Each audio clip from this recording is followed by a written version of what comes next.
Hi friends, मैं engineer Pradeep Kant Patel आपके अपने यूट्यूब चैनल एग्ज़ाम कोच पर स्वागत करता हूं। और जैसा कि हम लोग पढ़ रहे थे पर्वत श्रृंखला के बारे में, उसी तरह से जो है आज हम लोग उसी क्रम में एक नया पर्वत श्रृंखला के बारे में पढ़ेंगे, पूर्वी घाट के बारे में। तो पूर्वी घाट, अगर जो पर्वतमाला की बात की जाए तो पूर्वी घाट एक वलित पर्वत है। कैसा पर्वत है? वलित पर्वत है। जैसे हिमालय है वैसे ये वलित पर्वत है।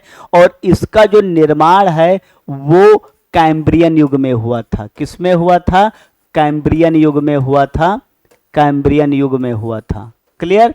और इसी वजह से देखा जाए तो अरावली का भी निर्माण प्री कैम्ब्रियन में हुआ था। उससे कुछ समय बाद सतपुड़ा और इनका हुआ निर्माण जो है विंध्याचल का। तो ये सबसे पुराना वलित पर्वत है। क्या है? सबसे पुराना वलित पर्वत। ठीक, वलित पर्वत है ये आपका। इसका अगर देखा जाए जो ये है तो ये ग्रेनाइट ग्रीस और ईंट से इसका निर्माण हुआ है। ठीक, शिस्ट से इसका क्या हुआ है जो है इनका निर्माण हुआ। इन सब चट्टानों से ये बना हुआ है, ग्रेनाइट ग्रीस से। ठीक, इसके बाद आपको इसमें जानने वाली बात ये है कि जो ये वलित पर्वत है, हम लोग इसको 3 भागों में बांटेंगे। सबसे पहले ये वाला जो भाग है इसको कहते हैं, ठीक, ये उड़ीसा का पार्ट है। और दूसरा जो ये वाला पार्ट है ये है आंध्र प्रदेश का। और तीसरा जो इसका पार्ट है ये है आपका तमिलनाडु का। कौन सा है? तमिलनाडु का पार्ट है। तो ये जो पर्वत श्रृंखला है इसकी मोस्टली अगर देखा जाए, जो ये वलित पर्वत है ये आपका सॉरी, ये वलित पर्वत जो आपका है पूर्वी घाट, ये उड़ीसा, आंध्र प्रदेश, तमिलनाडु और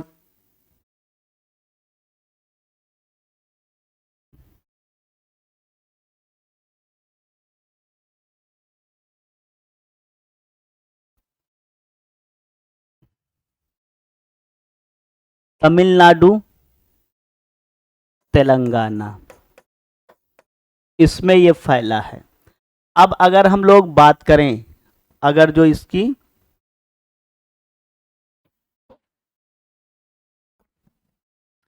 तो जो ये पूर्वी घाट है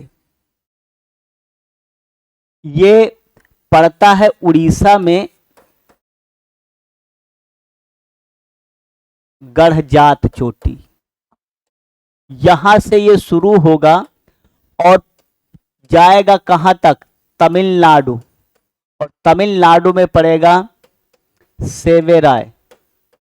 सेवेराय चोटियां पड़ती हैं, वहां तक ये पूरा फैला एक पर्वत श्रृंखला है। क्लियर? हम लोग बात करेंगे इसी में। सबसे पहले अगर उड़ीसा रीजन की बात करें, जो उड़ीसा रीजन में पूर्वी घाट की चोटियां पड़ती वो है गढ़जात,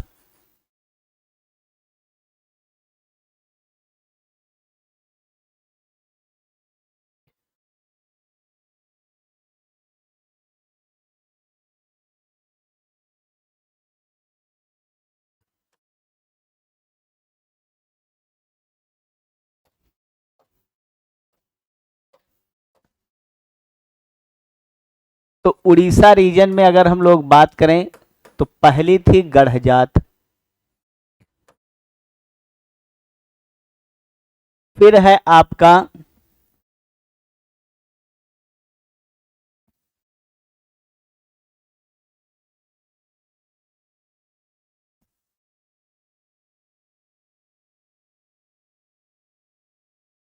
महेंद्रगिरी, उदयगिरी और मेघासनी। ये सब उड़ीसा रीजन में पड़ती हैं। और जो इसमें महेंद्रगिरी है ये उड़ीसा की सबसे ऊंची चोटी है। उड़ीसा की सबसे ऊंची चोटी ये जो है। और 1501 मीटर इसकी क्या है? लगभग ऊंचाई है। इसके बाद अगर हम लोग बात करें इसमें, तो ये आपका जो नेक्स्ट ये है चोटी, ये आपका जिंदगढ़ा। ये जो पूरा रीजन है ये आपका पड़ता है आंध्र प्रदेश। तो आंध्र प्रदेश की अगर हम लोग बात करें तो इसमें आपका पड़ता है, जैसे नागरी चोटी पड़ती है, नागरी पहाड़ियां। दूसरा है पालकोंडा, ये चोटियां पड़ती हैं। और फिर है आपका मेल्लागिरी, बेल्लागिरी, ठीक, नल्ला मल्ला, नल्ला माला और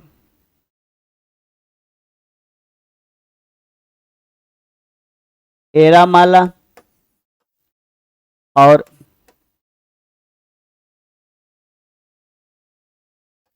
जिंदगढ़ा।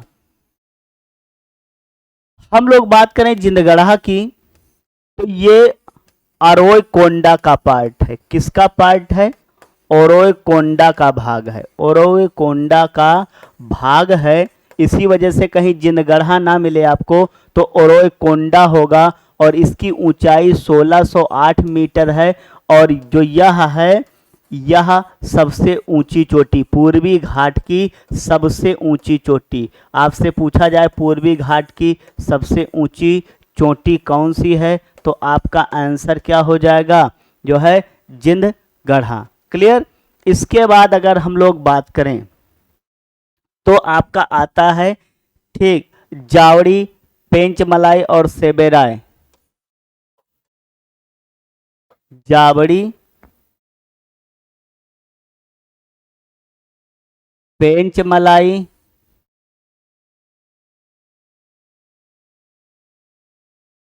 सेबेराय, ये कहाँ की हैं?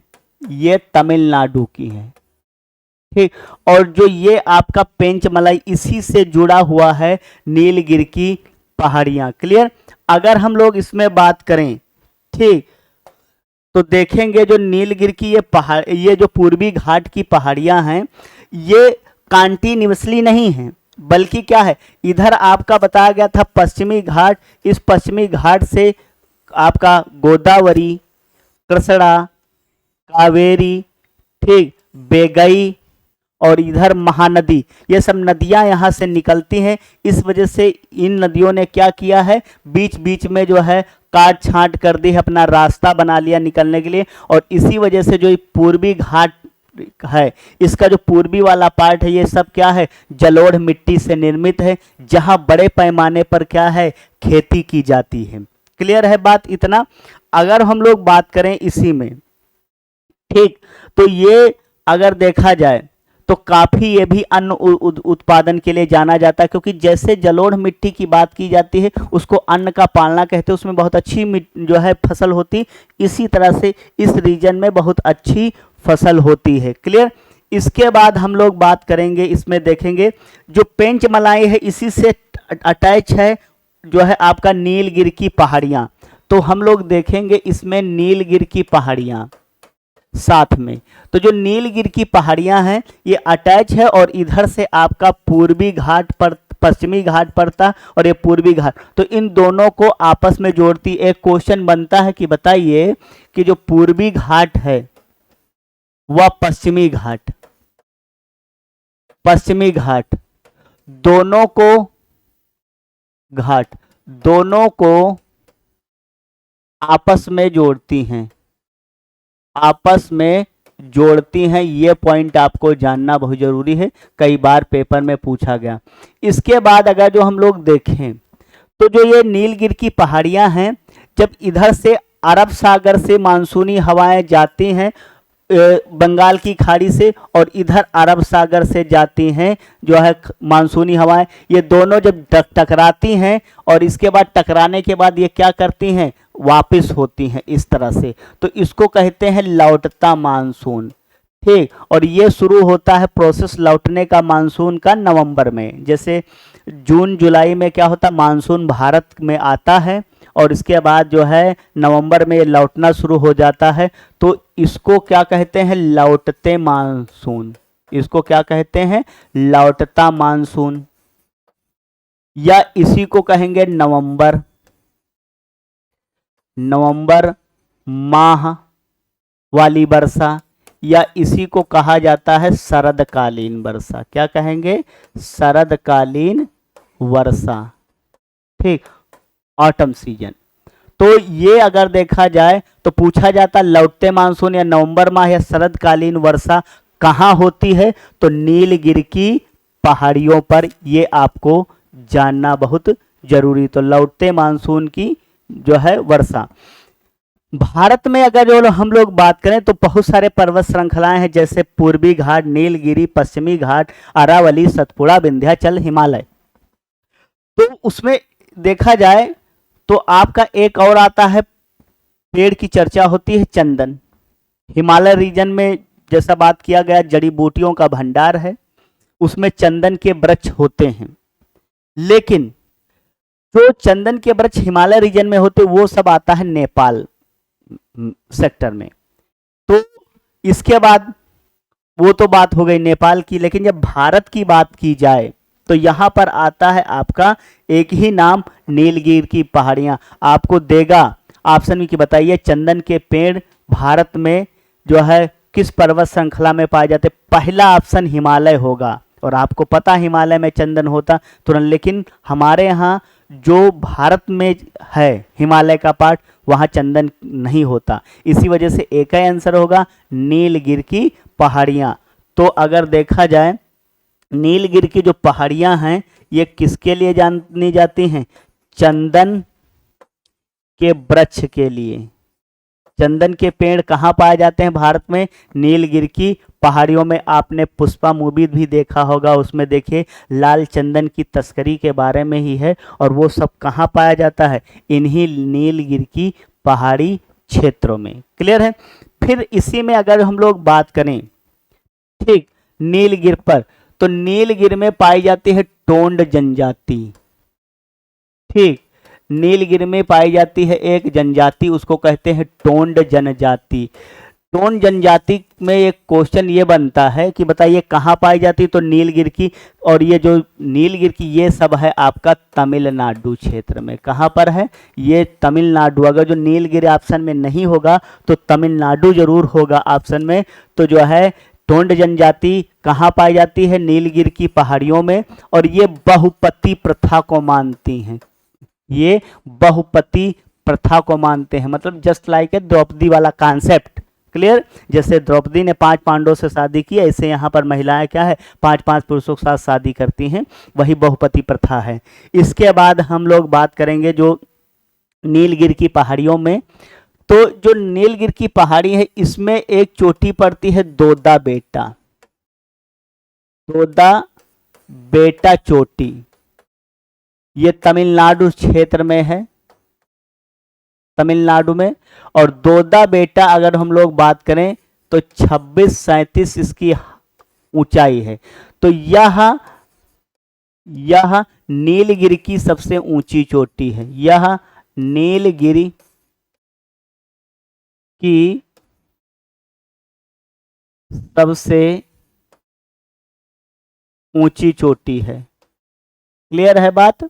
तो नीलगिरी की सबसे ऊंची चोटी कौन सी है? दोदा बेटा। फिर इसी में आता है उड़गमंडलम, ये भी चोटी है, ये भी नीलगिरी की चोटी है। और इसी में पड़ता है ऊटी। तो आपसे पूछा जाए कि जो है उड़गमंडलम, इसी वजह से उड़गमंडलम को पर्यटक स्थल माना जाता है नीलगिरी का। तो नीलगिरी में लौटते मानसून की बारिश होती है, ये पूर्वी घाट और पश्चिमी घाट को आपस में जोड़ती है। ठीक, और यहाँ पर जो है अगर देखा जाए चंदन के पेड़ पाए जाते हैं। चाय कॉफी के भी लिए उत्पादन के लिए जानी जाती है। और एक बात आपको ये जानना है, जो नीलगिरी की पहाड़ियां हैं ये